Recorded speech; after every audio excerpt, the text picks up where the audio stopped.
Divide evenly into 90. But if we want the least common denominator, the best way to do that is to factor the two denominators.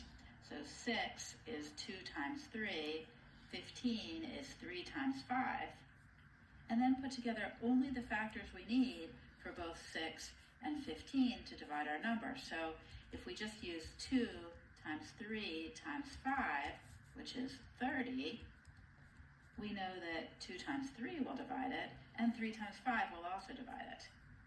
And we won't be able to get a denominator any smaller because we need the factors 2, 3, and 5 in order to ensure both these numbers divide it. Once we have our least common denominator, we can rewrite each of our fractions in terms of that denominator.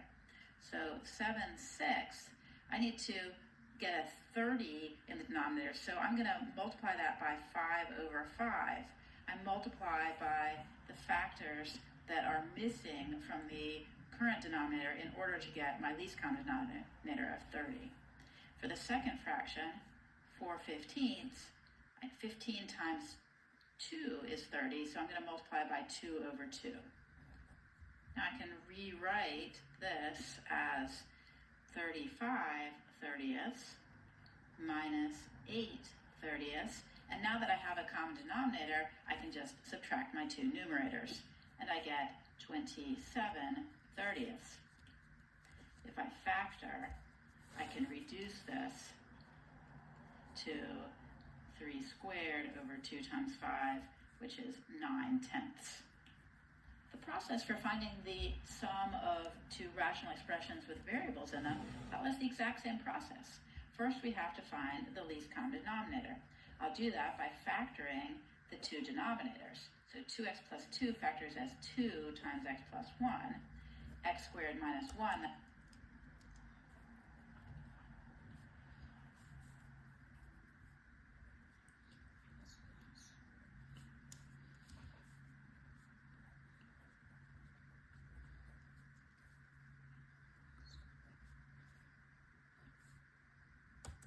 That's a difference of 2 squared, so that's x plus 1 times x minus 1. Now for the least common denominator, I'm going to take all the factors I need to get an expression that each of these divides into. So I need the factor 2, I need the factor x plus 1, and I need the factor x minus 1. I don't have to repeat the factor x plus 1, I just need to have it one time. And so I will get my least common denominator 2 times x plus 1 times x minus 1. I'm not going to bother multiplying this out. It's actually better to leave it in factored form to help me simplify later. This is your brain when you're struggling to focus. And this is your brain when you're in the zone. But getting in the zone and staying there. Now I can rewrite each of my two rational expressions by multiplying by whatever's missing from the denominator in terms of the least common denominator.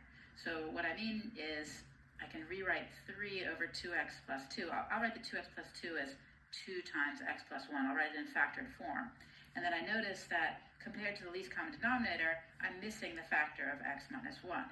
So I multiply the numerator and the denominator by x minus 1. I just need it in the denominator, but I can't get away with just multiplying by the denominator without changing my expression. I have to multiply by it on the numerator and the denominator, so I'm just multiplying by 1 in a fancy form and not changing the value here. So now I do the same thing for the second rational expression. I'll write the denominator in factored form to make it easier to see what's missing from the denominator. What's missing in this denominator compared to my least common denominator is just the factor 2. So I'll multiply the numerator and the denominator by 2. Now I can rewrite everything. So the first rational expression becomes 3 times x minus 1 over 2 times x plus 1, x minus 1. And the second one becomes 5 times 2 over 2 times x plus 1, x minus 1. Notice that I now have a common denominator, so I can just add together my numerators. So I get 3 times x minus 1 plus 10 over 2 times x plus 1, x minus 1. I'd like to simplify this, and way to do that is to leave the denominator in factored form, but I do have to multiply out the numerator so that I can add things together. So I get 3x minus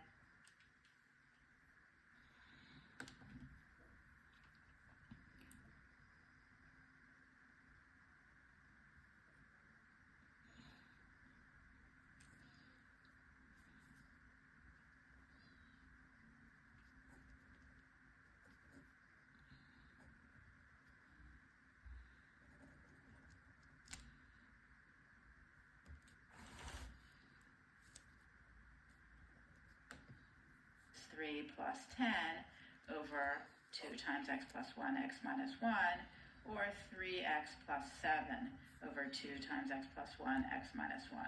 Now, 3x plus 7 doesn't factor, and there's therefore no factors that I can cancel out. So this is already reduced as much as it can be. This is my final answer.